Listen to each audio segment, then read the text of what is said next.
última sessió, primera va ser silenci, la segona ha estat paraula i avui acció. I és veritat que se'ns ha quedat sempre molt curt el temps. L'altre dia, tornant amb cotxe amb el Xavier, sortia això, no? Dic, realment com a debat queda com escapçat, no? Però el propi Xavier deia que també és que la paraula mateixa del debat tampoc li anava molt, no? Que ell se sent més còmode en compartir coses, veritats que cadascú va vivint, no? No sé, al llarg d'aquestes dues sessions ha sortit, jo diria que del Xavier el que està molt en el seu cor, no? Contra un accent massa unilateral, podríem dir, de l'encara no. Sabeu que en l'escatologia cristiana sempre es diu que el regne de Déu es diu ja sí està i encara no. I vivim sempre entre aquestes dues realitats. Déu mateix com ja sí present en la vida i encara no manifestat, no? I doncs aquí tenim els dos representants, no? Per Xavier seria ja sí, ja podem viure una plenitud que se'ns dona totalment. Estem el silenci, la realitat de Déu amb la qual ens podem connectar de mil maneres, sosté tota la realitat i per al Josep doncs és l'encara no? Perquè el que ara sembla manifestar-se és el clam, també la pregunta, no? En el Josep hi ha molt la pregunta i la sospita contra un discurs si és massa rodó, no? Si és un discurs que tot ho engloba massa fàcilment, massa bonic, no? Per aquest passeig que ha fet el Josep durant molts anys de diàleg amb l'ateisme, no? I aleshores fa que els discursos massa bonics, sovint el Josep li diu al Xavier això, mira Xavier, el que dius m'agrada molt i no m'ho puc creure, no? M'agrada molt i no m'ho puc creure. I el Xavier diu, doncs, què vols que et digui? L'altre dia, el Josep, que sempre diu alguna cosa nova, intentava, a través de la paraula, expressar el dogma cristià de l'encarnació, no? I deia una cosa molt bonica, els dos es referien al pròleg de Joan, al principi de l'Evangeli de Joan, no? I el Josep deia, d'alguna manera en aquest pròleg se'ns està dient que l'essència de Déu és el seu descens, su descendimiento, el seu buidar-se, el seu donar-se, no? Des de sempre i per sempre, no? I clar, el Xavier trobava una ocasió d'intentar una reconciliació, no? Doncs sí, m'agrada molt això i altres religions també ho diuen, no? Jo pensava, serà que el Josep li brindarà la mà? I no va haver aquí una... Bueno, tampoc és el que busquem, tampoc és el que busquem. Bé, doncs, última sessió, acció, i em sembla que comença Josep. Bé, bona nit. De entrada, añadir una nota a pie de página a lo que acaba de decir Alexis. Reconciliado con Javier ya lo estoy, ya lo estamos, desde hace ya siglos. Lo que pasa es que no acabamos de estar de acuerdo con respecto a lo verdadero. Y me parece que no es simplemente una cuestión... No creo que sea simplemente una cuestión de palabras. Por ejemplo, Javier suele comenzar con un tiempo de silencio. Yo voy a comenzar haciendo un resumen de lo anterior. Javier, si no lo he entendido mal, dice que Dios es la realidad en la que habitamos. A mí me parece que la realidad que habitamos no es Dios, sino de Dios. Y a mí me parece que ahí reside quizá la clave de nuestras diferencias. La realidad que habitamos es de Dios precisamente porque no es Dios. Y en ese sentido decíamos el primer día, si no recuerdo mal, que el todo queda transfigurado, marcado por el silencio de Dios, por su desaparición, su ocultación, su eclipse, por emplear la expresión de Martin Buber. Esto es lo mismo que decir que hay algo irresuelto en la creación, o por expresarlo con palabras de Pablo, la creación, desde la radical trascendencia de Dios, gime con los dolores del parto. El todo, por eso decimos que el todo no es el todo. Lo real se revela como lo que debe ser al fin y al cabo, como un porvenir absoluto. En ese sentido, decíamos que la presencia de Dios es diferida a un futuro absoluto. Dios está literalmente por ver. Me parece, como decía, que aquí es donde se sitúan nuestras diferencias. Javier hace de la trascendencia de Dios, del carácter abstracto, en el sentido literal de la expresión, de su realidad, de su estar en falta, de su fuera de campo, del fuera de campo de Dios, una sustancia. Una sustancia, me atrevería a decir que magmática. En cualquier caso, lo cierto es que habitamos en el espíritu, el aliento, el alma de Dios, teniendo en cuenta que el espíritu de Dios no es otro que el espíritu de un crucificado. Una de las cosas en las que suelo insistir es que Dios no es sustancia, y en este sentido Dios es insustancial. A Dios le falta la sustancia de los entes. Dios, por tanto, no admite una visión. Con respecto a Dios, podríamos decir, no hay nada que ver. Dios literalmente está por ver. A mí una de las cosas que me llama profundamente la atención es que el pueblo elegido para dar testimonio de la realidad de Dios, de la radical y extrema trascendencia de Dios, es el pueblo de los sin Dios, de los que no parece que tengan a un Dios que pueda protegerlos o simplemente bendecirlos. Me atrevería a decir que Javier y yo, en definitiva, no hacemos la misma lectura de la nada de Dios. Bueno. Lo cierto es que, por lo común, no tenemos un contacto directo con la realidad de las cosas, con lo último o definitivo, con lo que en verdad acontece. Nosotros creemos que sí, que lo que en verdad acontece es lo que nos traemos entre manos, lo que podemos ver y tocar. Pero no es así. En su lugar lo que hacemos es etiquetar las cosas. Así podemos fácilmente pasar de largo, que es lo que hacemos por lo común. Ahora, antes de venir aquí, me he cruzado con una pareja de, nosotros diríamos, pobres. Un hombre y una mujer. Me pedían que les diera, que entrara en un súper y les comprase algo. Les he dicho que no podía hacerlo. Tenía que venir a hablar de Dios. Les he dado unas monedas y he dicho, mira, no puedo detenerme. He de pasar de largo para hablar de Dios. Bueno, por tanto, lo que voy a decir ahora lo voy a decir con una cierta vergüenza. Fijaros, el yo, y en esto yo creo que Javier me daría la razón, el yo, su interés, su necesidad de hacer del mundo un mundo a su medida, lo que se dice habitualmente un hogar, es el obstáculo. Por ejemplo, vemos un muerto y decimos, mira, un muerto. Y seguimos con lo nuestro, a pesar de que podamos sentirnos efectivamente o afectivamente conmovidos. Sin embargo, esto es algo en verdad tremendo. Abisal, me atrevería a decir. Alguien ha dejado esta vida atrás. Alguien ha dejado esta vida atrás. Se nos ha ido. No deberíamos pasar de largo. Lo digo porque lo que en verdad acontece, la realidad, reclama nuestro asombro. Tan solo caemos en la cuenta de lo que en verdad acontece con los ojos del asombro. Los ojos del día a día no son los del asombro, son los de nuestra necesidad. Necesitamos adaptarnos a un entorno. Si nos asombramos, nos paramos. Y el mundo no exige que pasemos de largo ante lo que en verdad acontece.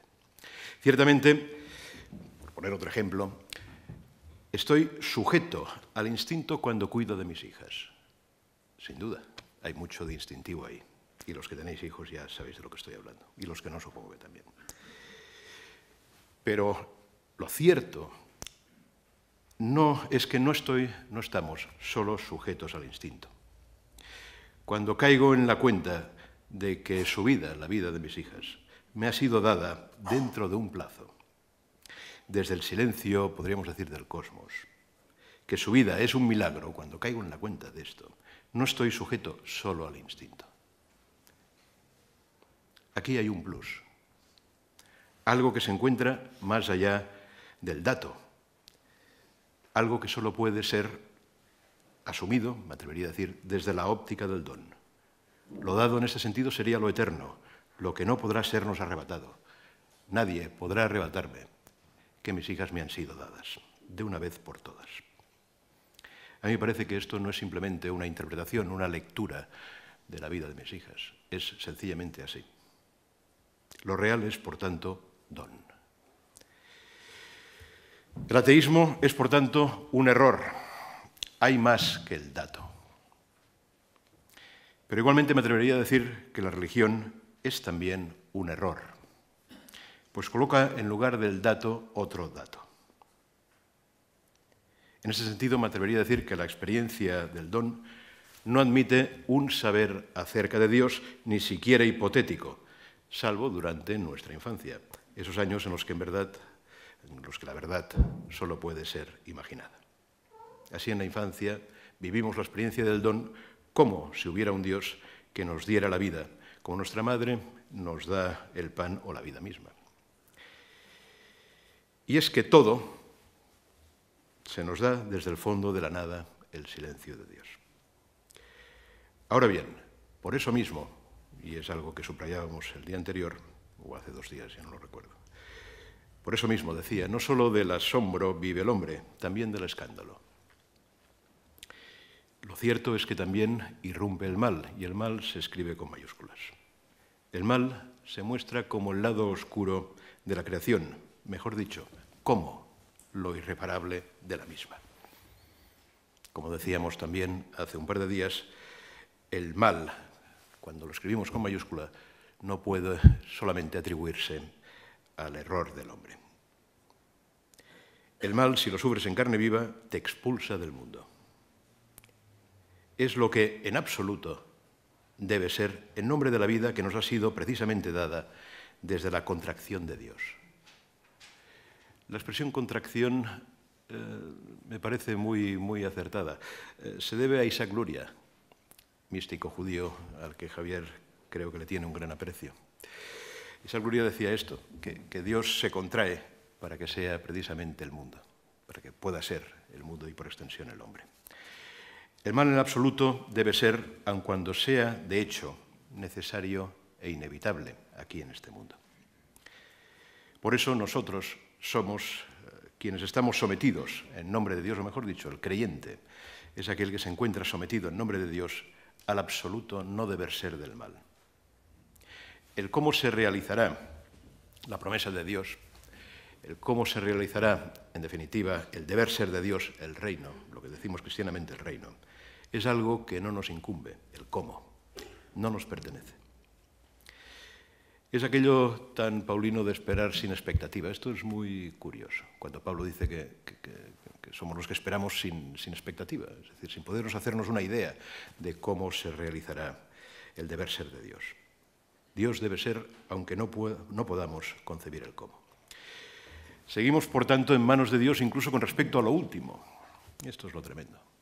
Incluso con respecto a las últimas cosas, a los últimos días, seguimos en manos de Dios. La prohibición judía de las imágenes es radical. Ni siquiera podemos hacernos una imagen del tiempo por venir. Por eso mismo, lo último no es un tiempo último, sino el final mismo del tiempo, de los tiempos. Algo literalmente increíble para los que estamos aún sujetos al tiempo. Pero un judío, y recordad que el cristianismo no deja de ser un judaísmo, siempre piensa en imperativo. En imperativo. Lo que es no es el dato. Lo que es no es lo fáctico.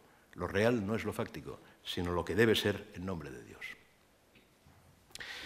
En ese sentido, decíamos que los tiempos del presente no son los tiempos de la presencia de Dios, sino los tiempos de la obediencia. Esto, si no recuerdo mal, lo decíamos el día anterior. El creyente es aquel que se encuentra sujeto al mandato de Dios, a la voz imperativa que nace de los estómagos del hambre. El clamor de los hombres se revela, por tanto, como la ley misma de Dios. La cuestión, decíamos, es quién pronunciará la última palabra, si Dios o el mundo.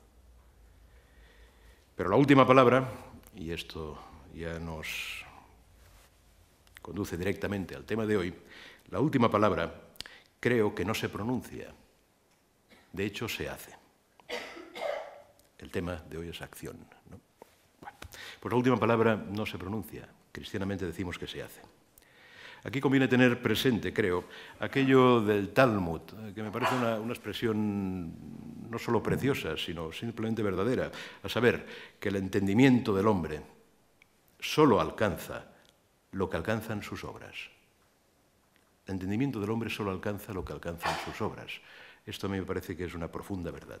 Fuera de las obras, lo que decimos es mito, idolatría o especulación, como estoy haciendo yo ahora.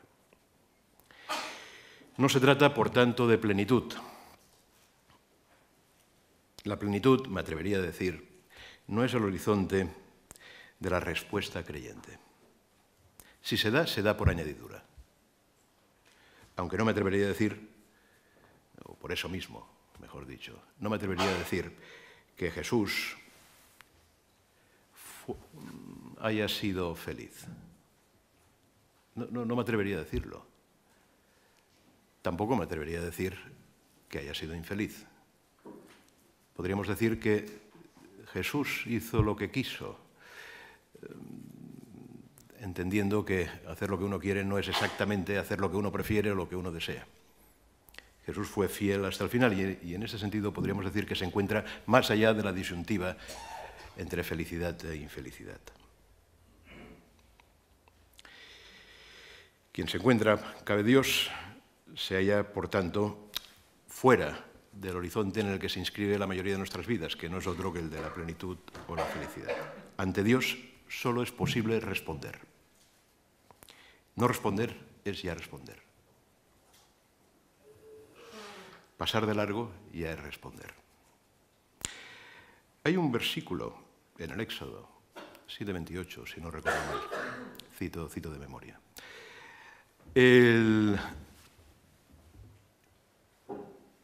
Que no está del todo bien traducido en las Biblias cristianas y es algo que me llama la atención, o quizá no sea casual que no esté del todo bien traducido.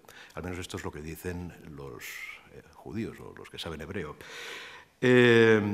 Moisés desciende del Sinaí con las tablas de la ley. Eso también es curioso. Si tú has tenido una experiencia de Dios en el sentido visual del término, o en el sentido, ¿cómo os lo diría?, afectivo del término, o quizá meloniano del término, no bajas con las tablas de la ley. Claro, tú ahora imagínate que bajas con el rostro transfigurado, claro, tú estás ahí y dices, oye, ¿qué has visto? Oye, cuéntanos cómo es Dios. Y Moisés no te lo cuenta, simplemente baja con las tablas de la ley. ¿Dónde está tu hermano, en definitiva?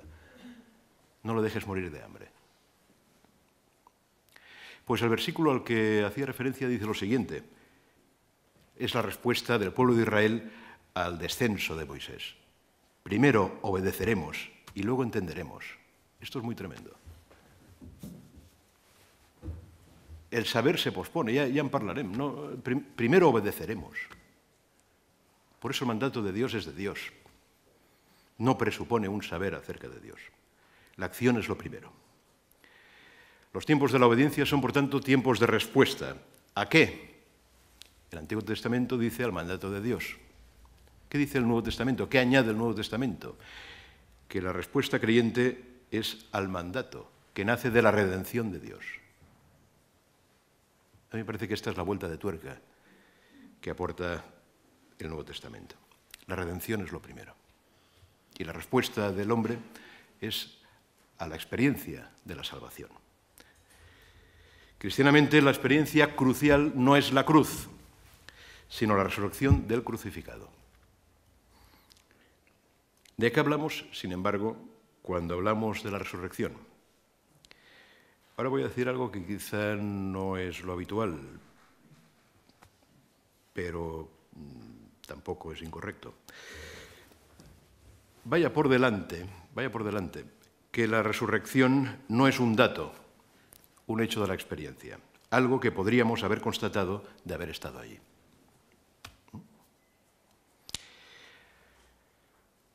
Tampoco es, sin embargo, una interpretación. Que no sea un dato es lo que admiten la mayoría de los exegetas. Dicen, como os decía el otro día, no hemos de entender la resurrección como si hablásemos de una historia de zombies buenos, pero de zombies al fin y al cabo. No es una historia de zombies. A los zombies los puedes ver.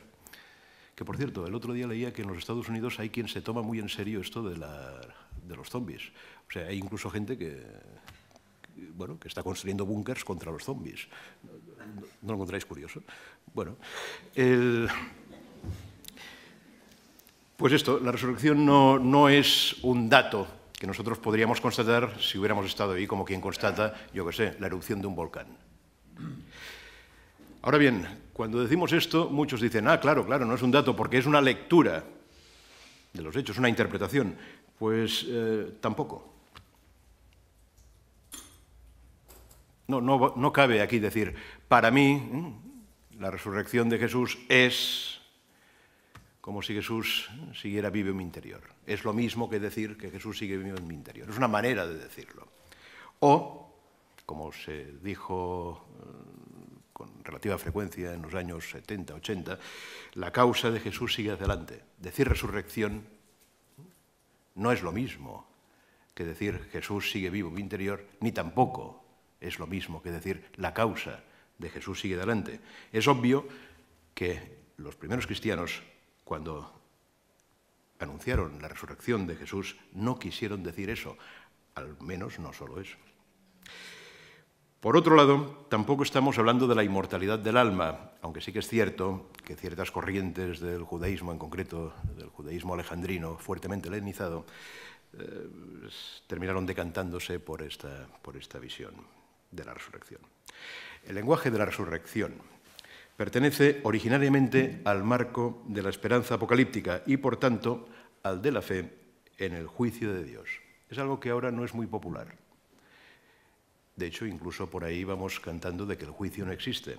A mí me parece que eliminar del horizonte el juicio de Dios, aunque no tengamos ni idea aunque no podamos creer en las imágenes en las que se expresa, eliminar, digo, el horizonte del juicio de Dios es reducir al cristianismo a algo, en definitiva, irrelevante.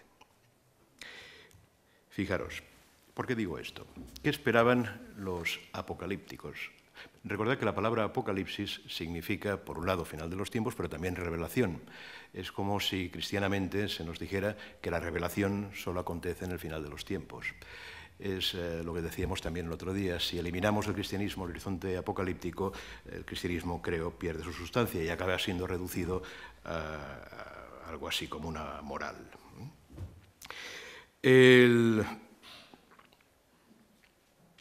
Decía,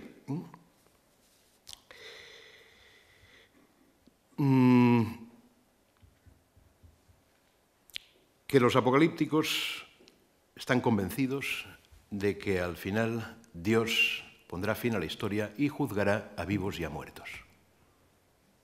Nadie escapa del juicio de Dios. Por tanto, y fijaros, los muertos deben resucitar para que puedan ser juzgados por Dios.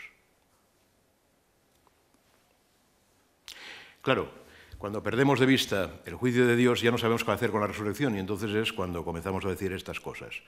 Pues Jesús sigue vivo en mi corazón, o la causa de Jesús sigue en pie, o Jesús está por ahí, vete tú a saber cómo. La especie de una especie, como si fuera un espectro. Pero lo cierto es que existimos sub iudice,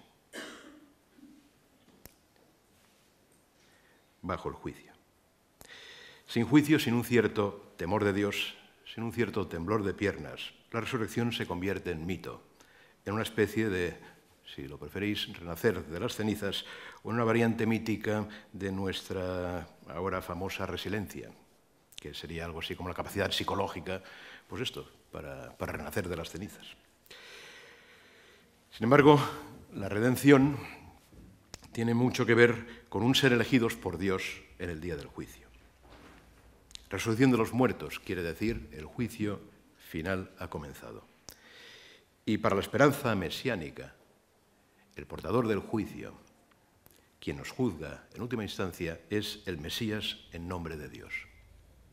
Una de las cosas que llama la atención de la experiencia bíblica de Dios es que, como también decíamos hace un par de sesiones, no cabe algo así como una experiencia directa de Dios. La experiencia de Dios siempre se da a través de los hombres de Dios, del enviado, y para el judaísmo apocalíptico, el Mesías. Por tanto,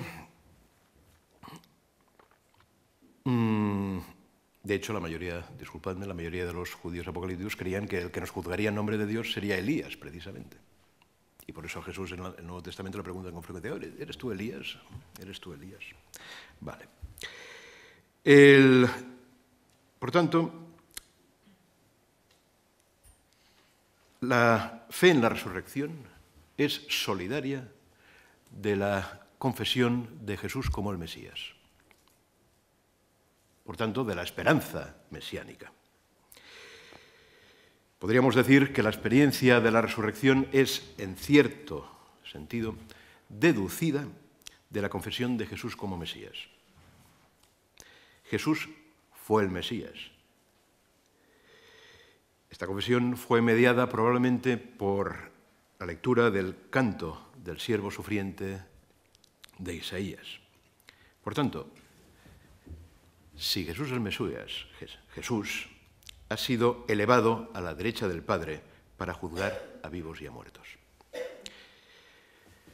No hay, por tanto, una experiencia directa de la resurrección como la que podría tener alguien, pues como decíamos antes, ante la erupción de un volcán. A veces se suele apelar a las apariciones para demostrar la resurrección de Jesús, pero lo que dicen aquellos que entienden es que las apariciones presuponen la fe en la resurrección, no la demuestran. Las apariciones son relatos propiamente de legitimación. En la época posterior a la muerte en cruz de Jesús de Nazaret, muchos se llenaban la boca con, pues esto. Había muchas corrientes, desde los judíos apocalípticos, da igual. La pregunta que se hacían es, ¿qué has visto tú para decir lo que dices? Por eso digo que las apariciones eran el relato de legitimación. Yo he visto a Jesús encarnado en... Bueno.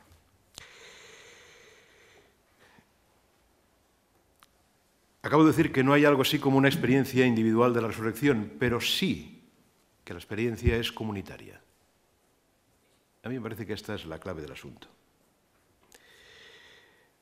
Ahí está el relato de Maús para quien sepa leerlo. No voy a comentarlo en detalle. Ya supongo que es conocido por todos vosotros. La fe, podríamos decir, s'encomana, com diem en català. La fe s'encomana. Pues el individuo solo puede captar el futuro cuando puede decir nosotros. Esto es muy judío. El individuo solo puede captar el futuro cuando puede decir nosotros. ¿Y quiénes son nosotros? Pues los salvados por la fe en Jesús, o mejor dicho, por la fe de Jesús. ¿Qué decimos cristianamente? Lo que dice Pablo. Pablo dice, no son las obras las que nos salvan, no son las obras las que nos salvan, sino la fe de Jesús. Salvados por la fe de Jesús. Si Jesús no hubiera sido fiel hasta el final, no habría Dios, sencillamente. Y esto es lo que confesamos cristianamente, aquello que decíamos el otro día. Si no crees, no existo. Es un dicho del Talmud. Dios le dice al creyente, si tú no crees, yo no existo. Si tú crees, yo soy. Si nosotros tenemos experiencia de Dios, es porque Jesús fue fiel hasta el final. porque Jesús obedeció hasta el final. Fidelidad es obediencia, porque Jesús respondió al mandato de Dios sin Dios mediante, como decíamos el día anterior. En cualquier caso, y termino, nosotros no somos aquellos o mejor dicho, nosotros somos aquellos a los que nos da igual ser de una religión que de otra. Y en esto yo creo que Javier tiene razón. Para nosotros, dices, bueno, nosotros somos cristianos porque hemos nacido aquí, pero los otros son hinduistas porque han nacido en la India. Pues bueno, pues mira qué bien. Pero nosotros no necesitamos creer. Nosotros somos los que damos por supuesto que lo que importa es amar, ser buena gente.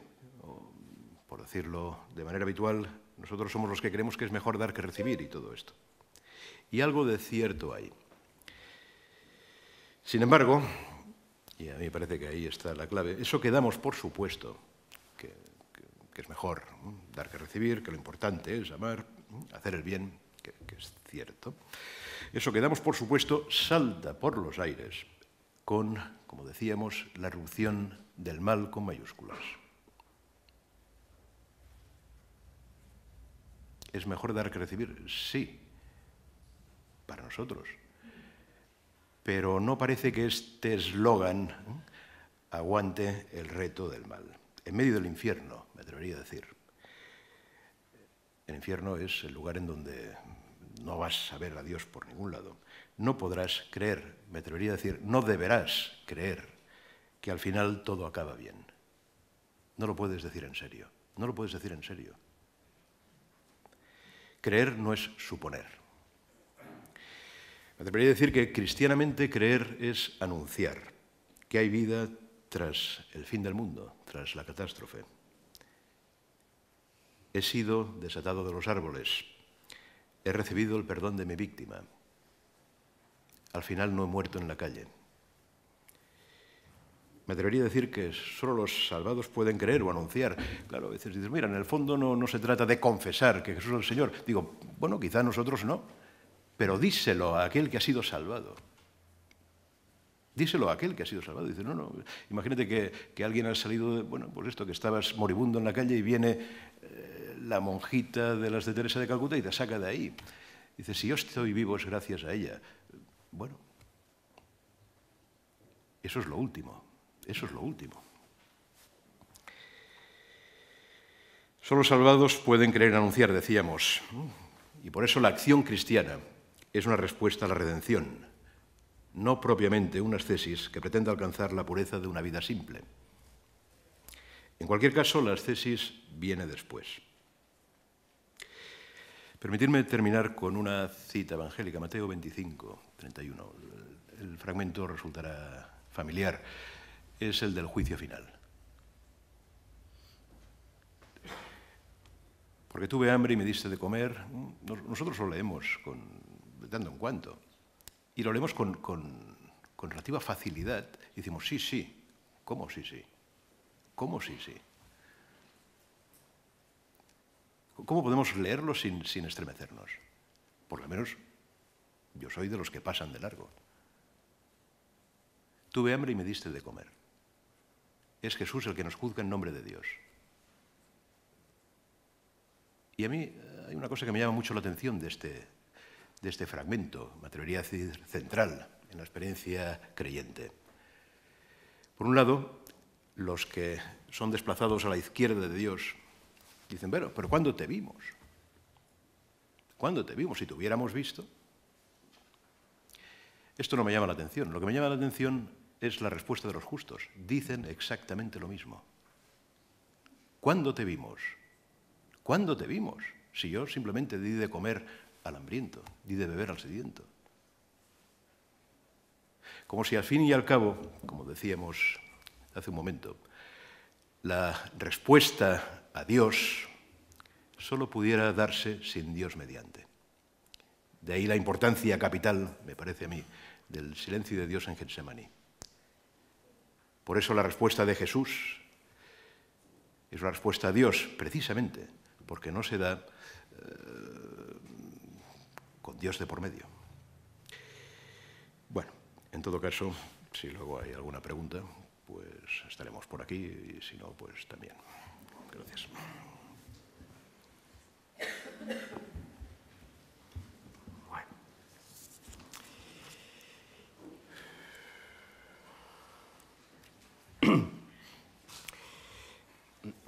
Voy a tratar de que no sea una juxtaposición, porque si no, si voy a mi modo de hablar, no nos vamos a encontrar, al menos inmediatamente.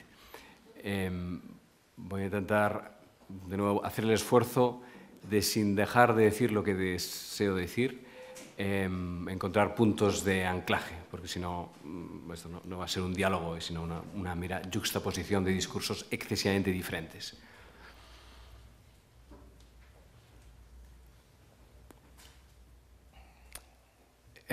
Lo que tú llamas juicio,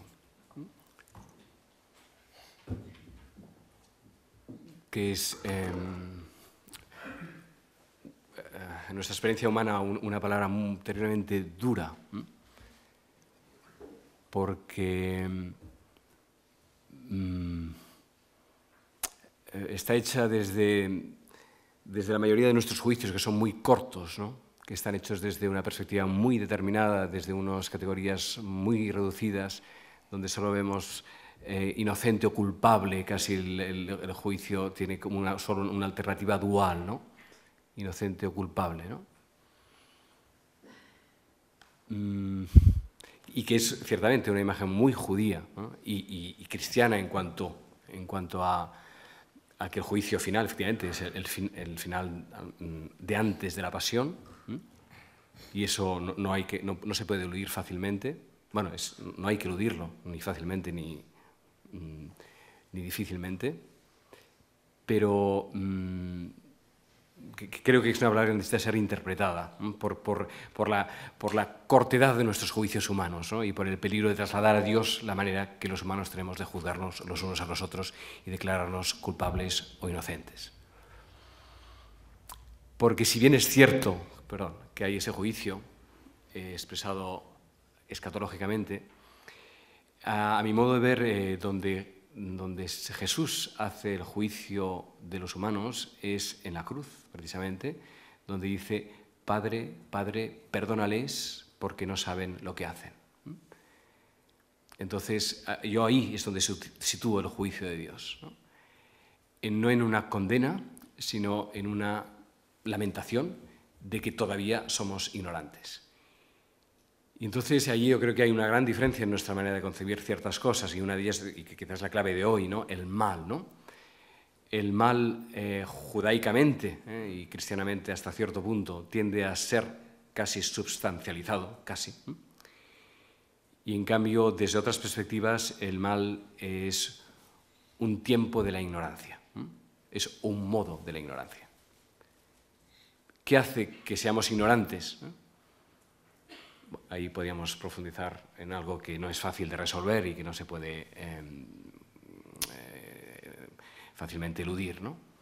Ni adulcerar, ¿no? Que es lo que no quieres que se haga, y yo totalmente de acuerdo, no vamos a adulcerar procesos, explicaciones o puntos de vista, ¿no? Pero creo que es muy diferente situar el último tiempo como los que han respondido y los que no han respondido, y que esto es irreversible, a que nuestra vida, y así es como yo lo comprendo, y ahí lo pongo en relación con la acción, que es el tema de hoy.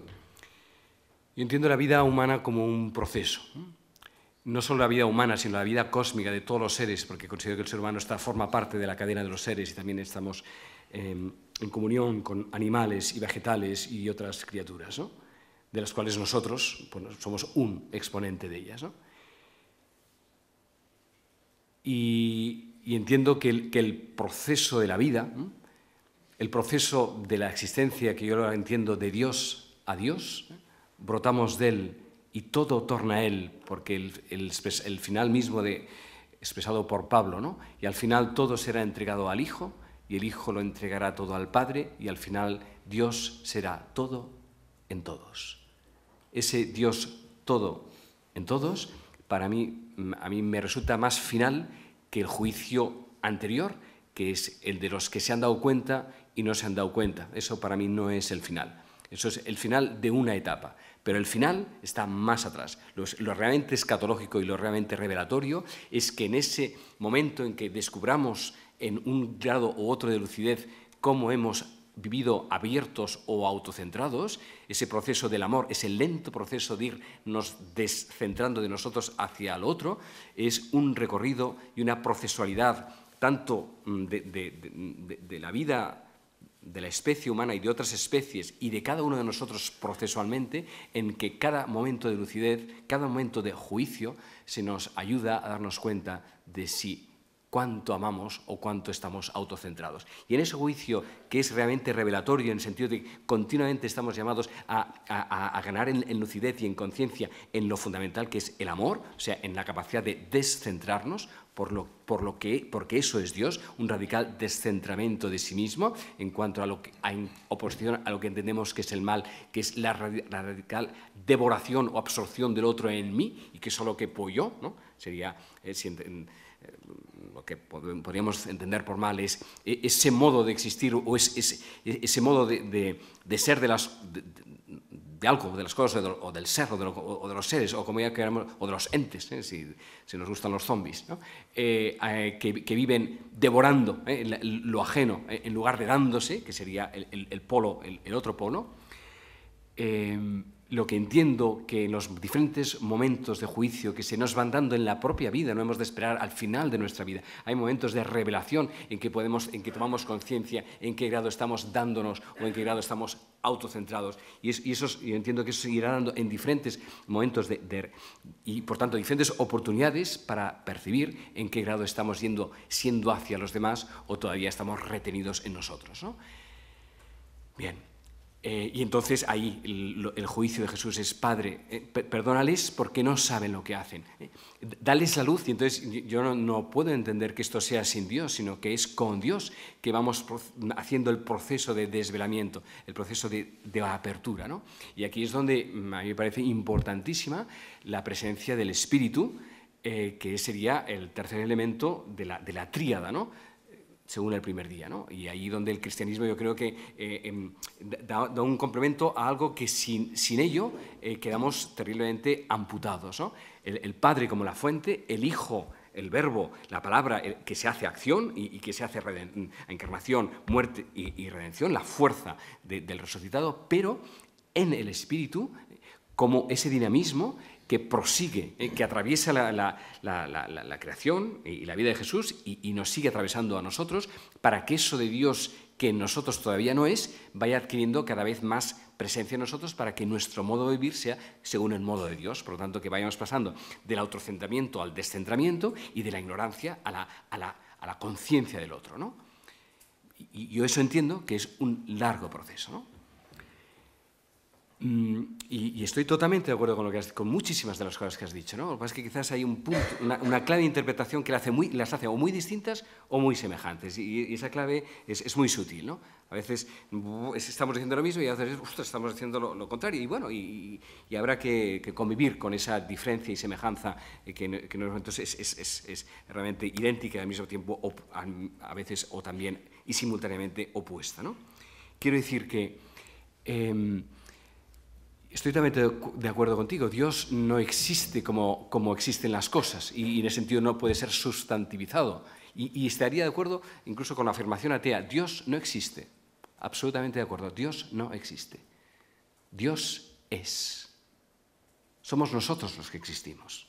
En el tiempo, en el espacio, haciéndonos. Dios es y es la posibilidad de que nosotros seamos. Y su modo de ser no es como nuestro modo de existir, que es el limitado, que comienza y acaba, que es fragilizado, que estamos en proceso. Entonces, en ese punto estoy totalmente de acuerdo. Y el gran peligro y error de las religiones es convertir a Dios en un ser más, y por lo tanto en un ente más. Y ahí es cuando caemos en el error, que es el peligro de toda religión, de todas las religiones, incluido judaísmo, en un modo de comprender el judaísmo, en un modo de comprender el cristianismo, en un modo de comprender el budismo, etcétera, etcétera, etcétera, ¿no? La tentación de agarrar a Dios y decirlo, es lo nuestro, pero lo máximo de lo nuestro, pero sigue siendo nuestro, seguimos nosotros el punto de referencia, ¿no? Y todo el esfuerzo extraordinario con el cual comulgo plenamente es esa radical otreidad de Dios, ¿no? Para no hacerlo, no es que Dios sea, lo que bíblicamente se dice es que nosotros somos a imagen y semejanza de Dios, y lo que tendemos a acabar haciendo es que hacemos a Dios a imagen y semejanza nuestra, ¿no? Y eso es la perversión. O sea, no es que Dios sea antropomórfico, sino que nosotros somos teomorfos, ¿eh? Somos nosotros los que tenemos la forma de Dios y no Dios que tenga nuestra forma, ¿no? Y en ese giro es donde las religiones están siempre a punto de resbalar por el lado equivocado, ¿no? Bien, y hemos de estar siempre atentos a que eso no suceda. Entonces, la acción, que es el tema de hoy, ¿no? Yo entiendo la acción como un punto de llegada y un punto de partida.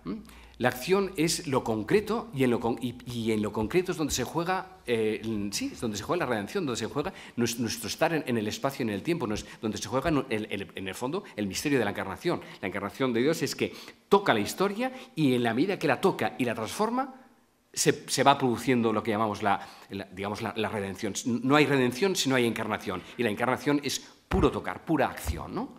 Entonces, claro que nuestra vida tiene que ir a la acción, porque en la acción es donde se juegan las densas y concretas transformaciones del cosmos y de la historia, y es ahí donde se juega la verdad y no la alucinación de un pensamiento, una creencia. Y esa acción, en último término, está siempre bajo ese juicio, digamos, que es autocentrada o es descentrada.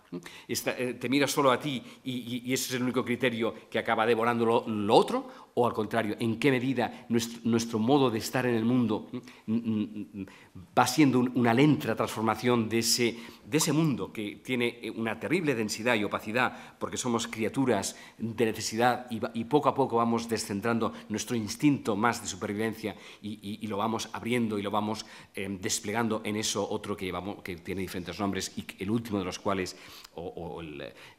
entendemos que en el extremo último, en ese amor, que también en griego tiene 3 nombres, porque no es el mismo amor eros que el amor filia, el amor ágape, en fin, todos los diferentes grados de amor, que son los diferentes grados de descentramiento hacia el otro, ¿no?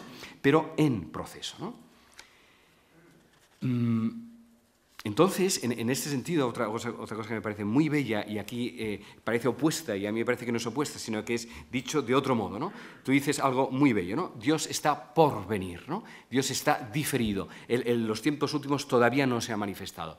Es evidente que en nuestro modo ordinario de vivir la vida estamos absolutamente en el todavía no, que se mencionaba antes, y que cualquier página de nuestros diarios o cualquier telediario de nuestras noticias muestran los radicales y brutales todavía ¿no? de la historia humana. Es cierto, eso es cierto, y por lo tanto Dios está por venir, no ha venido todavía eso que anhelamos como reino de los cielos. Pero lo que judaicamente y en parte, cristianamente en parte, situamos en el futuro, hay otro modo de comprender lo que es ese porvenir, ese todavía no, está en la profundidad de cada instante. Y es en el modo que tenemos de vivir la cualidad de la hora que hace que eso que es todavía no sea ya sí. Pero no porque tenga que venir del futuro, sino porque te viene de la profundidad de vivir cada momento.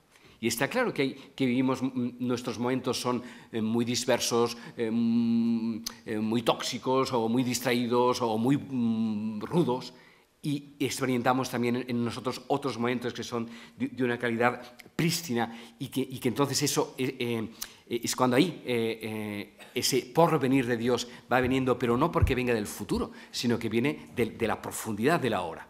Y entonces ahí estamos en 2 registros religiosos y cosmovisionales, que los 2 son ciertos. Tan cierto es que la historia no está acabada y que la historia tal como la vivimos está por hacerse, y hay muchísimas situaciones humanas que no podemos decir que sean para nada plenitud y que tienen que resolverse, y que se tienen que resolver aquí y ahora en el proceso encarnatorio de las acciones bien concretas que hace que el mundo avance o retroceda, y que nuestros actos no son cualesquiera, y que no es lo mismo vivir de un modo que u otro, y ese juicio, digamos, esa claridad tiene que estar presente en cada uno, conscientes de la responsabilidad de lo que actuamos, es cierto, y al mismo tiempo que esto es cierto, también es cierto lo otro.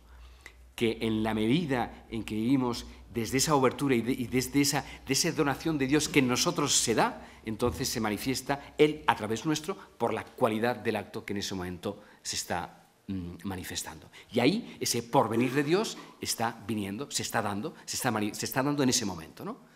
Entonces, el futuro es una categoría muy judía y cristiana hasta cierto punto, digo hasta cierto punto, porque Jesús hablará de que el reino de los cielos ya está entre nosotros. Y ese futuro diferido del pueblo de Israel que esperaban que viniera, en Jesús es ya presente.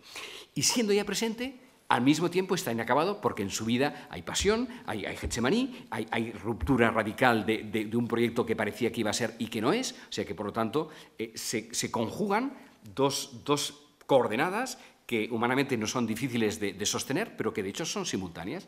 Y esa es nuestra experiencia humana, que por un lado hay tanto todavía por recorrer y que en el futuro anhelamos algo y ese anhelo del futuro no es una alienación, sino que es un dinamismo que nos hace hacer las cosas cada día un poco mejor porque esperamos que dar a nuestros hijos o a nuestros nietos un mundo mejor es algo que tiene que ver con ese juicio de la historia que mencionabas, o el juicio de las víctimas que mencionas, y eso es cierto, pero al mismo tiempo que eso es cierto, también es verdad que cada instante vivido en transparencia y en verdad contiene la plenitud del reino. Y ambas cosas creo que son ciertas. Y ahí es donde, una vez más, para mí es tan bella y tan necesaria el diálogo y el encuentro entre las religiones, porque el acento judío, el acento cristiano, no está en contradicción con el acento budista o el acento hindú o el acento que dice el complemento de eso que ahora estábamos mencionando, ¿no? Y ahí es donde a mí no me gusta oponer las religiones, porque creo que en su verdad apuntan a lo mismo, aunque accedan o acentúen cosas diferentes, y por eso son diversas, precisamente. Y en esa diversidad no está la contradicción, sino justamente está la complementación y la riqueza, en mi modo de entender.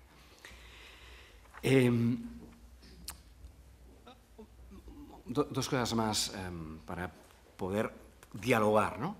Que no es solo juxtaponer visiones, ¿no? Distinguiría en la palabra acción, la diferencia entre hacer y actuar, ¿no? Entre fe y actúa. El hacer tendría un elemento más neutro, más impersonal. La palabra acción o actuación, actuar, sería el rasgo personal e irrepetible que hace que cada acto sea único y que pase por cada uno de nosotros. Es decir, Teilhard de Chardin habla de la creación continua y de la encarnación continua.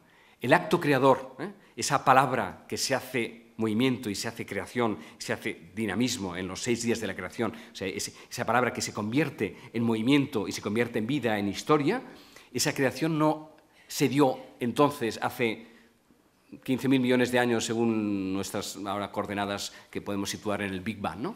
Sino que esa creación está actuándose y realizándose en cada una de nuestras acciones. La creación se está dando a través de nuestra coacción, de nuestra co-creación. Y en cada uno de nosotros está el mismo impulso creador que hace que las cosas existan. Y nuestra colaboración con el progreso del mundo, con la transformación del mundo, participa del acto creador de Dios. Y cuando no hacemos cosas, sino que las actuamos, lo hacemos con todo nuestro ser, y a la medida que todo nuestro ser está en lo que hacemos, colaboramos con la acción de Dios creadora y encarnadora, en cuanto que el deseo lo encarnamos en nuestra vida, y eso participa también, digamos, del acto, para decirlo así, redentor de Cristo, ¿no? Entonces, lo que los textos bíblicos sitúan en el tiempo pasado, en los 6 días de la creación, y en la persona de Jesús, en la encarnación-redención, de nuevo, nuestros tiempos presentes, así es como yo lo entiendo, nos hacen receptáculos y herederos del mismo acto creador y del mismo acto encarnatorio redentor que está en los orígenes y que se prosigue en Jesús y que continúa en cada uno de nosotros.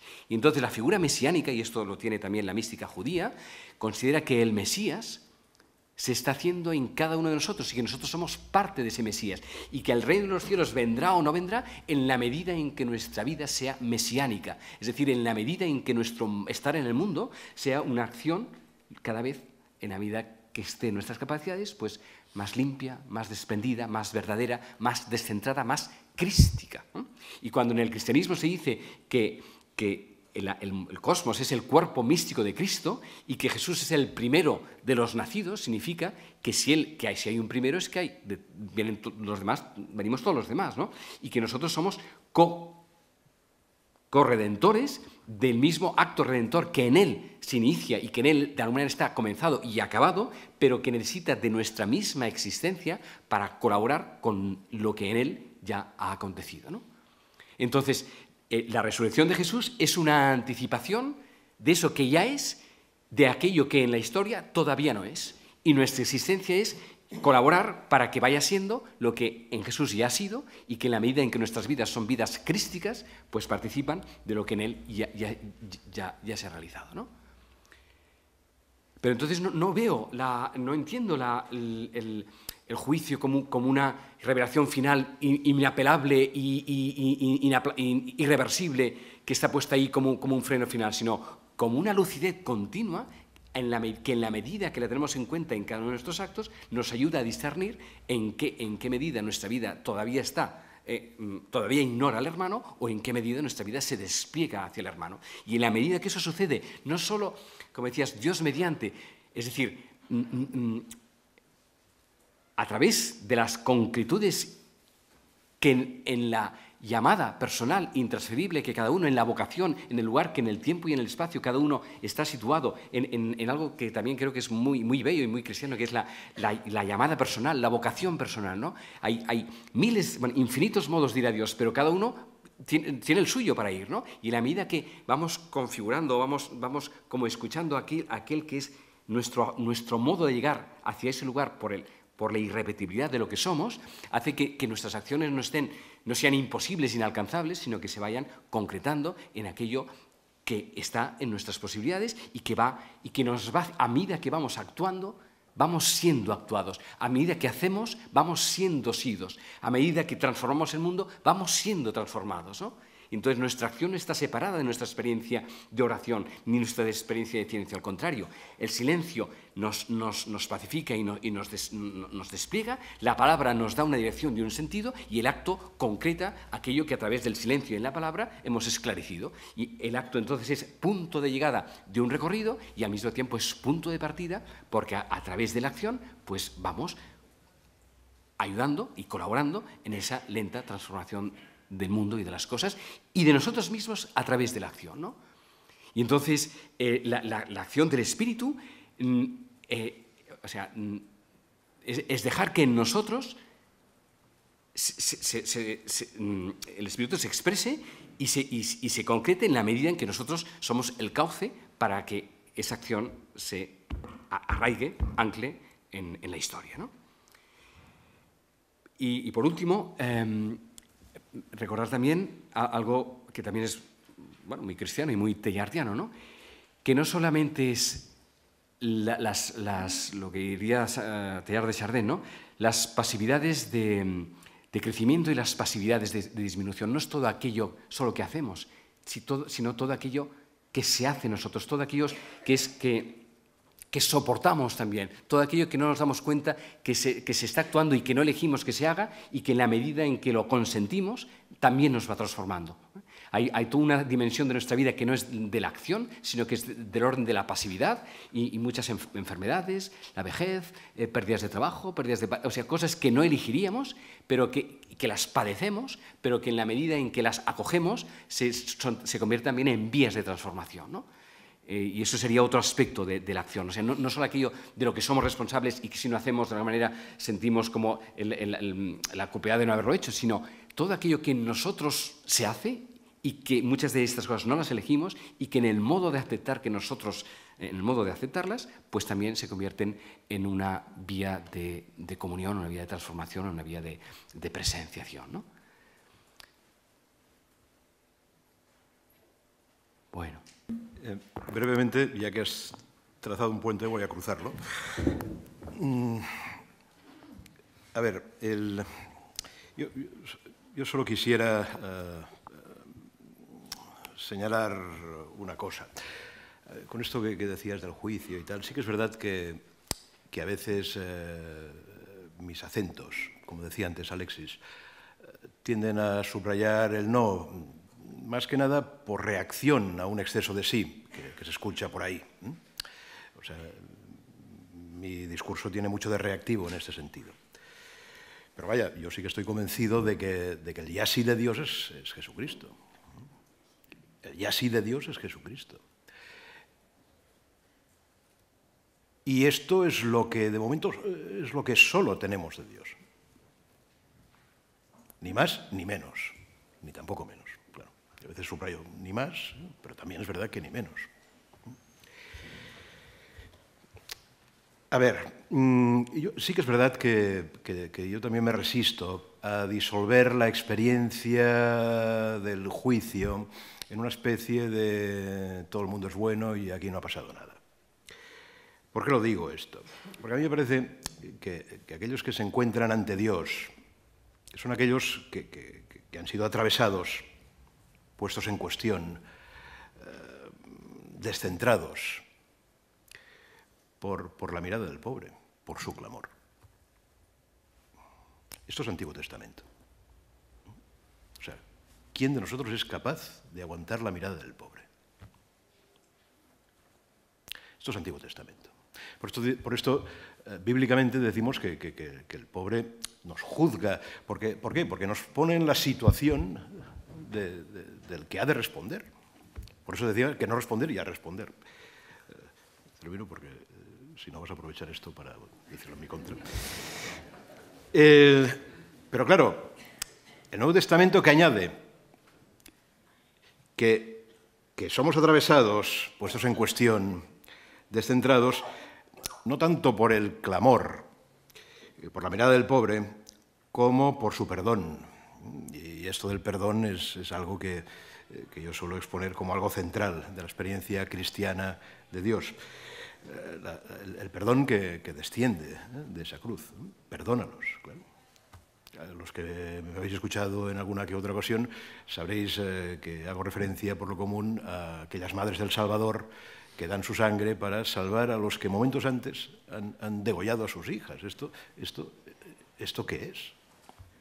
Esto evidentemente no estamos hablando de algo humano que podamos exigirnos mutuamente. Bueno, por tanto, lo que nos pone en cuestión, lo que nos obliga a responder es el perdón de nuestras víctimas. A mí me parece que sí. Y a mí me parece que ahí se plantea la disyuntiva en la que existimos, a pesar de que le demos la espalda a esta disyuntiva en la que existimos, o bien respondemos a ese perdón y por tanto somos salvados, o bien no respondemos y por tanto permanecemos hundidos. Y a mí una de las cosas que me llama la atención, y por eso supongo que al comienzo de las Eucaristías siempre comenzamos pues pidiendo perdón, es que, y esto es lo que me llama la atención, y esto ya es un síntoma de que vivimos de espaldas a Dios, que la posibilidad de rechazar a Dios no nos estremece, no nos estremece, no nos estremece. Bueno, pero sí, o sea, lo primero es el perdón. Ahora bien, decir que el perdón nos ahorra el juicio me parece que es falsear las cuentas. Lo digo por lo siguiente, a mí me parece que nos juzga más el perdón de una madre que el mandato de un padre. Bueno, no sé si alguno de vosotros está en esta situación, pero es quien tiene un hijo drogadicto, eso es un infierno. Y entonces, claro, ¿qué hace el padre? Ya no eres mi hijo, puede hacerlo. Eso es propio de la figura del padre. Ya no eres mi hijo, ya no eres nuestro hijo, vete de casa. Y hasta que no dejes la heroína, no vuelvas. ¿Qué hace la madre? Poner el plato en casa. Poner el plato en casa. Aquí tienes un plato, hijo. Hombre, claro que quiero que dejes la droga, pero no puedo. Aquí tienes. Y evidentemente falta dinero en casa porque lo ha cogido el chico para comprarse la droga. Y quizá esa semana no tienen que comer porque el chico ha cogido el dinero para comprarse droga. A mí me parece que ese hijo está pues sub iudice ante el perdón de la madre. Me parece que sí, me parece que sí. Y esto, curiosamente, le confiere dignidad. Por tanto, absolutamente de acuerdo, Javier.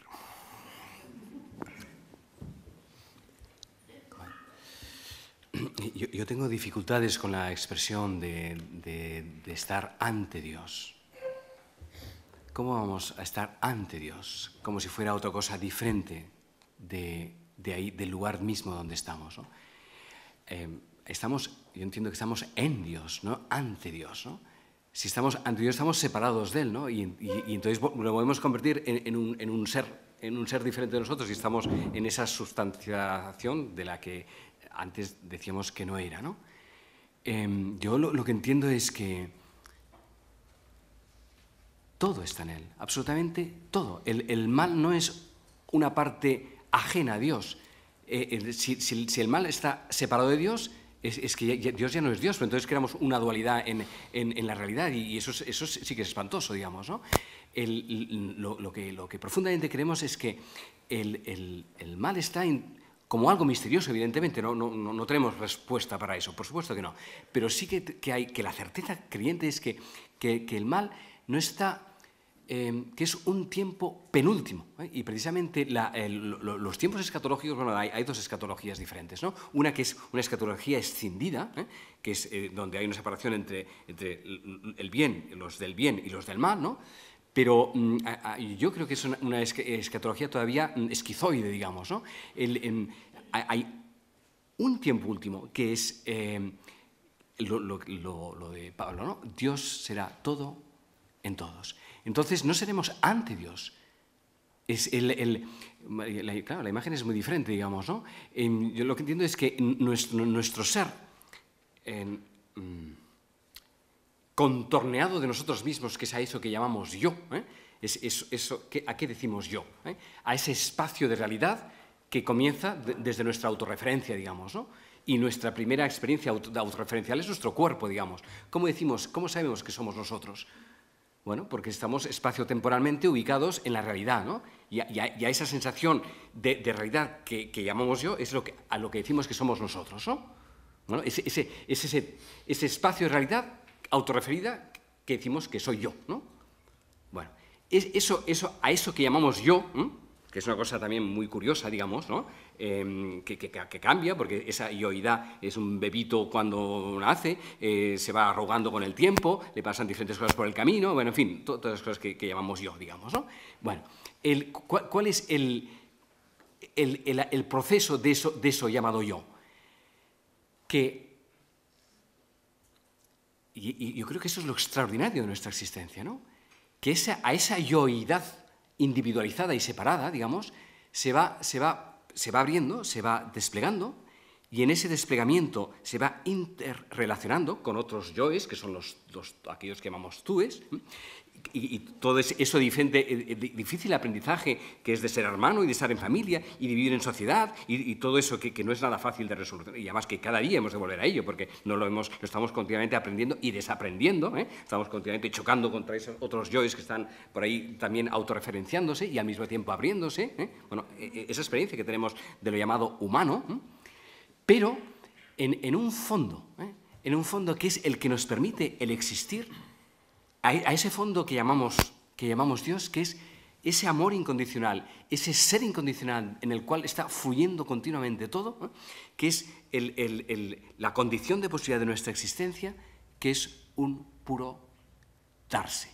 Y que en la medida en que nosotros de nuestra propia existencia yoica vamos dándonos, entonces vamos abriendo nuestra experiencia amébica, de ameba, encerrada en sí misma, y entonces vamos descubriéndonos que aquello último que somos no es sino Él brotando en nosotros, siendo aquello que nosotros decimos que somos, ¿no? O que sentimos que somos.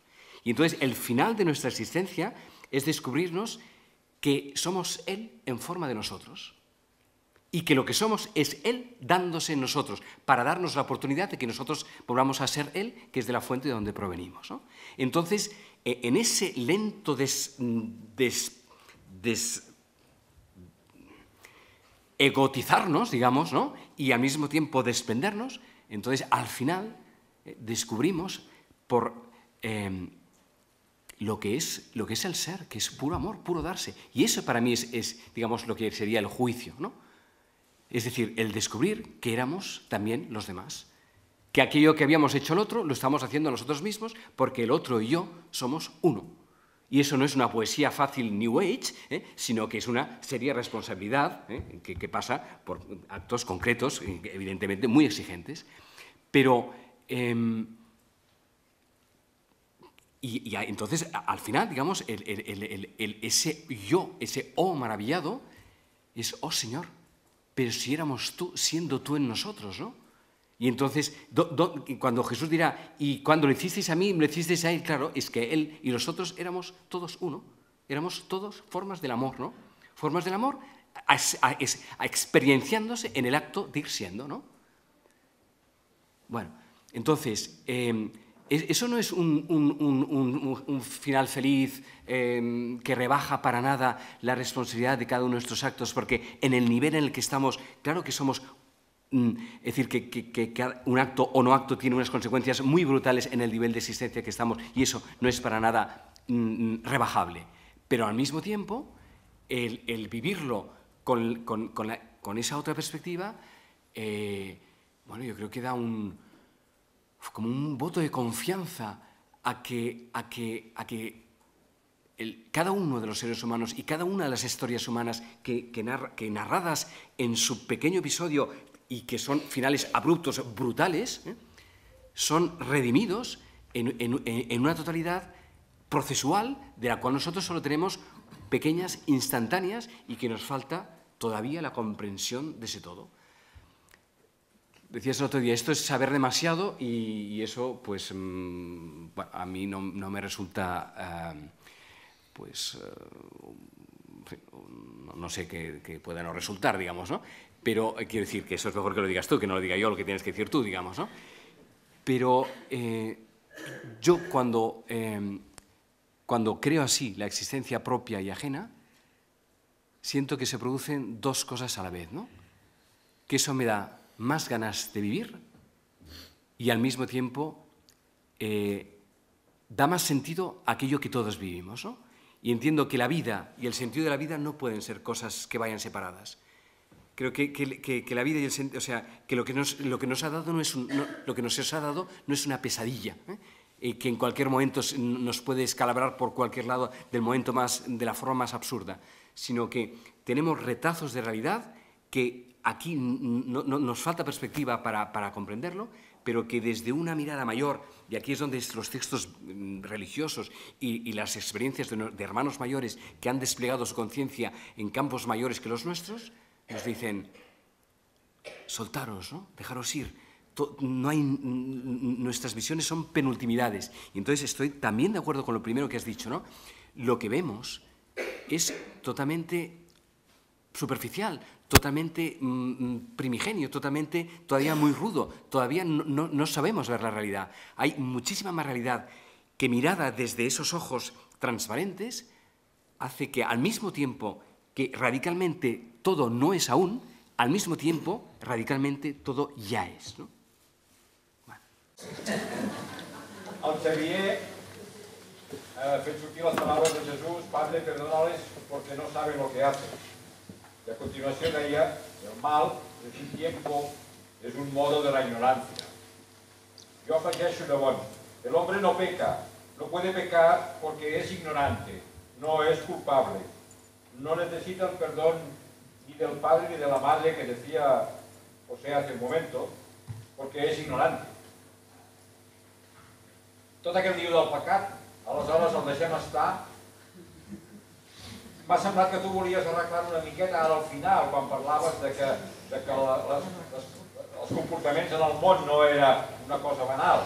Sembla que volies arreglar una miqueta per aquí. Estic una mica fet un lío. Ja està. Si tot el que prové de Déu, jo crec profundament que tot el que existeix participa d'aquest bé primordial i que qualsevol forma de mal és un error. I error vol dir equivocació i equivocació vol dir ignorància. Això no ens desresponsabilitza del nivell de l'acció de la qual som actors, però no ens culpabilitza amb la marca de culpable i malvat perquè aquella acció en si mateixa sigui una brutalitat. Perquè la raó de la nostra existència és fer-nos responsables dels nostres actes i aquells actes que són erronis i aquells actes que fan mal, perquè tot acte que és destructiu i simultàniament i inseparablement fa mal al que ho rep com el que el provoca, jo crec que és un aprenentatge dolorós en la seva restitució, que és, i això és una de les experiències preciosament, molt profundament cristianes, i això probablement és molt jueu i molt cristià, la idea del perdó, que no és només per un procés d'autoconsciència que un se n'adona del mal que ha produït, sinó que hi ha una cosa molt preciosa, i això efectivament és una de les especificitats del cristianisme i del judaïsme, i encara més, jo diria, portat al màxim en el cristianisme. El perdó de l'altre t'allibera inclús de la teva ignorància. I això és un dels accents del Josep que trobo extraordinaris. El que no arribaria per si mateix i quedaria en una espiral brutal encara de més d'autodestrucció i de més deshumanització, per al perdó que rep de l'altre és redimit. I això és el que fa Jesús. I és el que fa la mare, les mares que donen la sang als que han matat els seus propis fills, o el pare que perdona o que fa un orfenat per als fills d'aquells que van matar la seva filla. O sigui, això és el bonic. I evidentment, vull dir que sí, efectivament, això és l'aportació cristiana al tema del mal, que el perdó de l'altre em redimeix d'una cosa que si fos només per al meu procés d'autoconsciència, potser trigaria eones en adonar-me. Per tant, no trec per res la responsabilitat de cada acte, perquè per això som actors i se'ns confia la nostra existència, però no és una condemna sobre la nostra maldat, sinó és un lent procés d'aprenentatge, no sense dolor, perquè quan un se n'adona del mal que ha fet, el dolor que descobreix és terrible, i això és el que jo entenc és l'infern. L'infern és el procés de presa de consciència del mal que un ha provocat, però no com una condemna, i menys encara com una condemna irreversible, sinó com un procés de consciència que ens torna al lloc original, d'alguna manera. Complementat, i això sí, complementat, en el sentit que no és només un autoprocés intern, sinó el perdó de l'altre em fa descobrir la barbaritat que havia comès. I aquest perdó ens allibera d'allò que des de nosaltres potser no arribaríem mai. Jo voldria fer un comentari, el que dius, ha parlat molt d'obeir a Déu. Però jo penso que l'obeir porta als manaments, a les provisions, a les regles. Jo vull dir que solament aquest és el Déu cristià. Jo crec més en el Déu de l'amor, l'amor que porta a la convicció, a la voluntat, inclús a l'amor que pot portar a la vida pels altres, pel fill, per la persona estimada o a la creu. I després també he comentat de si es pot creure a l'infern, que a l'infern no s'ha de creure, però llavors preguntaria a persones que a Auschwitz, en aquests camps de concentració, van arribar a creure. Unes coses també que s'autoritzen, no es pot creure en aquests moments d'infern, i en persones que ho han fet. Sí, no, brevemente. Comenzaré por la segunda. Una de las cosas que suelo decir es precisamente que si podemos creer es porque hubo gente que creyó en Auschwitz, y lo que he dicho en concreto es que en medio del infierno no podemos ofrecer una ¿cómo te lo diría? Una fe fácil. Un dar por descontado, es la palabra que yo he utilizado, y procuro utilizar las palabras como si fueran un bisturí. He dicho, dar por descontado que esto acabará bien. Esto es lo que no puedes hacer. Si nosotros podemos creer es porque hubo gente que creyó en Auschwitz, entre otras cosas, porque Jesús fue fiel en el Gólgota. Vale. 2. Yo creo que tiene que ver con una cierta generación, este repelús hacia la palabra deber, hacia la palabra ley. Bueno, yo pertenezco a una generación, entre comillas, quizá moral, y que no ha estado tan sometida a la presión de la ley, a la presión del deber, etc. Pero a ver, a mí no sé por qué tenéis tanto rechazo al deber.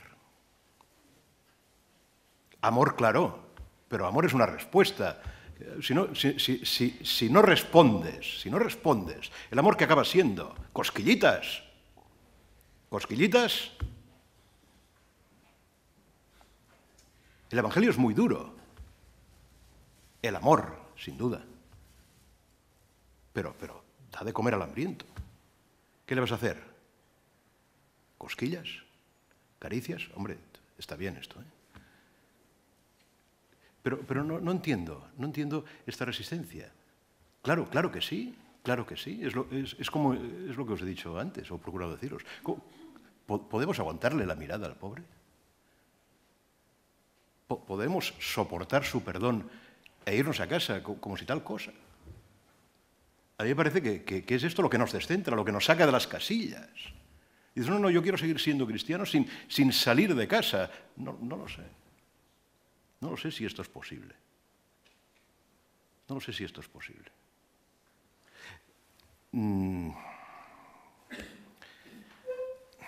Por eso no entiendo tu pregunta. No entiendo tu pregunta porque evidentemente, ¿de qué hemos estado hablando? Hemos estado hablando de esto. Pero has hablado que es obedecer. Claro. ¿Obedecer a qué? ¿A qué? A la demanda infinita del pobre. ¿Obedecer a la demanda infinita del pobre? ¿O es que el pobre pasa por ahí y nosotros podemos pasar de largo también? Claro, este es el tema. Pero es que una cosa es obedecer y te dice, no matarás, no robarás. No, hombre, no. Claro. No matarás, pero claro. Nosotros matamos cuando pasamos de largo. Claro. No, hay un señor aquí, pues yo lo ayudo, pues si no lo ayudo se puede morir. Claro, no, ¿qué es lo que ocurre? Que no entiendes el sentido de la ley. No lo entiendes. Claro, no lo entiendes. ¿Qué hay detrás de la ley? Hay un rostro. Detrás de la ley hay un rostro. Y entonces, claro, ¿qué nos hemos quedado? Con una ley muerta. Cuando dejamos de ver el rostro que hay detrás de la ley, ¿qué tenemos? Mandatos. Pero claro, no matarás. Yo soy el que mato cuando paso de largo. Claro, dejo morir. Esto me parece muy serio, como para que digamos nosotros, no, lo importante es el amor. Digo, sí, claro. Pero es que el amor también compromete. Tú dices que el amor se hace cosquillas. No, hombre, no, yo no digo que el amor sea hacer cosquillas. A ver, no me malinterpretéis.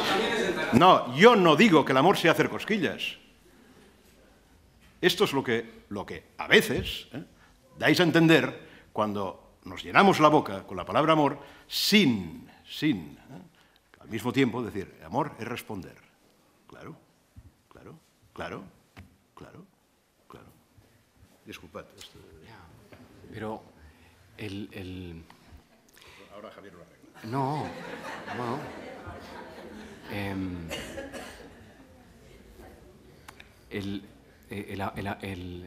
El pobre también nos bendice. Cuando nos mira, no solo nos juzga o nos perdona, también nos bendice. Y nos bendice. Es decir, el pobre no está siempre acusándonos a los demás porque él es pobre y nosotros no lo somos. Hay mucha gente, de los 6.000 millones de humanos llamados a ser hermanos en el planeta, en sus múltiples condiciones de existencia pasada, presente y futura, y muchos de los cuales viven en situaciones que podemos decir pobreza, no solo nos acusan y no solo nos perdonan, nos miran y a lo mejor nos bendicen. Y esa mirada serena de que su vida está ahí, como la nuestra, sí, hay momentos en que nos cruzamos, como los dos, bueno, como todos ahora mismo seguro, y al salir aquí nos encontraremos con diferentes situaciones, o mañana continuamente estamos entrecruzándonos unos con otros, ¿no? Y entonces, bueno, pues bien, hay diferentes disposiciones a cada vez más hacer del otro mi hermano, ¿no? Y eso no como una... O sea, es sí, como una llamada a que eso pueda ser verdadero y que sea cada vez más auténtico, pero no como una culpabilidad radical por no hacerlo, digamos, ¿no? Porque es que entonces estamos todos condenados de muerte, digamos, ¿no? Entonces, bueno, es cierto, ¿por qué hay unos que están en unas situaciones y otros? Esto es un grandísimo misterio, ¿no? Pero quiero decir que el pobre no solo nos condena o no solo nos perdona, sino que el pobre también nos bendice. Nos dice, sé como yo trato de ser, ¿no? Y Y si nos podemos ayudar cuando nos encontremos, pues bendito tú. Y si no, tampoco te acusa el que acaba de pasar por ahí porque no le has acompañado a comprar la cosa. Pues bueno, pues tú tenías que venir a dar esta charla aquí y no eres culpable de dar esta charla aquí para hablar de Dios porque Él esté ahí pidiendo No, hay coexistencias diferentes y en esta difícil corresponsabilidad de nuestra hermandad, que en eso, o sea, no quiero rebajar para nada el mandato como utopía, el mandato como ojalá fuéramos capaces de responsabilizarnos los unos de los otros con esa radical... Pero, bueno, eso entendemos que es lo que será, bueno, pues ese reino de los cielos que deseamos, pero no con la sensación de que soy culpable de si no lo hago, no, ¿cómo decirlo? O sea, vuelvo a decir, yo creo que el pobre no solo no nos acusa y solo nos perdona por no hacerlo, sino siempre también nos bendice para que seamos como Él trata de ser. Y yo creo que en ese espacio, entonces, vamos escuchando aquello de lo que somos capaces de responder, ¿no? En la medida en que en nuestras propiedades pues podemos ir y transformando esa realidad, pero no con esa sensación de absoluta culpabilidad por no estar en cada momento, ser capaces de darlo todo, porque eso, bueno, eso es el término, ¿no? Bien, pero no somos culpables de no estar en el término, somos, pues, bueno, no sé. Quiero decir, que yo en la mirada de muchos pobres veo que nos bendicen, que nos bendecimos, y yo también le puedo bendecir al otro diciendo, mira, no soy capaz, pero pues de donde estoy, pues, bueno, pues sí, perdóname, pero con mucho, no sé, bueno, está claro. Última pregunta y respuesta breve, quizá, Albert. Molt breu. Una cosa respecte al que has dit ara, m'ha sortit una cosa, que has dit la consistència entre la vida del pobre que està allà, que és el Josep, i el Josep que havia de donar la xerrada aquí. No em sembla que existeixi cap coexistència si que allà estàs la teva mare, la teva germana o el teu fill. Vull dir, allà peta tot. No és una cosa que puguem compaginar, bueno, clar, podem compaginar perquè és el pobre i a mi no m'importa res, el pobre. Però quan és la meva mare, sí. Llavors, allà no hi ha cap coexistència. Llavors, sí que seria, bueno, ignorant no, seria... Això està bé, però és una hipòtesi, i com a hipòtesi és una construcció mental, diguem-ne, perquè no és real. És a dir, sí, ho diu com a invitació, i tant de bo, però el Josep que fes això tampoc seria el Josep que aniria demà a l'escola, és a dir, seria un altre Josep, i no seria el que ha parlat ara, diguem-ne, no? Bueno, clar, seria un sant i tots... Si és que és allà amb el pobre, no. Tant de bo, és a dir, bueno, depèn de la capacitat que tinguem de desprendre's del nostre personatge, la capacitat que tinguem de ser lliure. Això, de tant en tant, alguns ho han fet, doncs, i els estimem perquè ho han fet en nom dels altres, no? Ho ha fet Francesc d'Assís, ho ha fet Teresa de Calcuta, i per això els tenim en compte, perquè ells han fet el que nosaltres desitjaríem fer-ho i no són capaços de fer-ho. Però no per això són culpables de no fer-ho. Seria terrible que sobre les nostres esquenes cargués el pes del món. És una desproporció absoluta i totalment angoixant i irrespirable. És a dir, el que sí que es demana és que la seva mare real i les seves filles reals i les seves dones reals, les reals, les es tracti amb amor, amb respecte. Això és el que és proporcional. L'altre és una entelèquia absolutament aclaparadora, que no aporta res. El que sí que porta és que això ens ajudi a que en allò que som capaços de fer-ho, amb les persones que estan proporcionant la nostra responsabilitat, l'estimem amb el màxim de responsabilitat i d'estimació, i que en la mesura del possible anem creixent en capacitat de solidaritat. Tant de bo, clar que sí, però com una invitació. Jo crec que el tema del mandat és que si el mandat està carregat de tot l'altre, el que crea és un col·lapse i no ajuda, no? Però és veritat que els mandats bíblics són mandats de vida i que en allò, amb la mateixa força que emanen, també donen la força i l'energia per capacitar-nos per fer-lo, no? I això és el que jo entenc que és la santedat, i acabo amb això. Jo entenc que la santedat és aquella manera de viure totalment corresponsabilitat del germà que genera al seu entorn la capacitat de fer allò que ell també està fent o allò que ell està fent. Perquè allò que en ell s'està fent és la presència de Déu d'aquella persona que en el seu acte no culpabilitza els altres perquè no ho facin, sinó convida els altres a que també vagin cap allà, no? I això, clar que el nostre màxim són les 300 formes de santedat, però no són una exigència i no són culpables per no arribar-hi. Som convidats a anar-hi. Doncs clar que sí, faltaria més, clar que sí.